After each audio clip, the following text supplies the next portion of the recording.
নমস্কাৰ বন্ধুসকল। কালি অনা এল্ট'খন ধুনীয়াকৈ ধুলোঁ, ধুই কৰি আপোনালোকক বোলো ভিডিঅ' এটা দি দিওঁ। চাই লওক গাড়ীখন, কণ্ডিশ্যন খুবেই ধুনীয়া হৈ আছে। 18 চনৰ হয়, 2000, গোলাঘাট নাম্বাৰী, গ্ৰে কালাৰ, একদম পূৰা ধুনীয়া হৈ আছে, পূৰা মেইনটেইন কৰি থোৱা গাড়ী। চাই ল'ব পাৰে।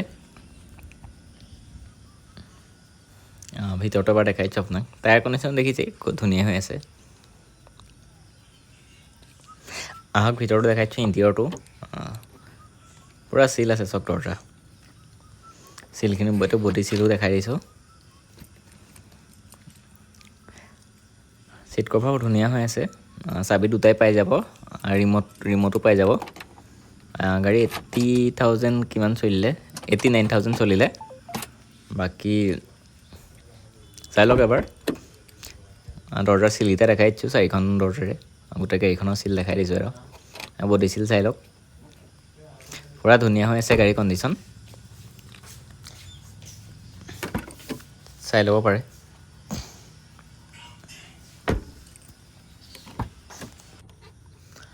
যদি কোনোবাই ল'ব বিচাৰে এইখন 2018 চনৰ গাড়ী, 2,80,000 টকাত দি দিব পাৰিম। যদি কোনোবাই ল'ব বিচাৰে কণ্টেক্ট কৰিব, স্ক্ৰীণত নাম্বাৰটো দিয়ে দিম।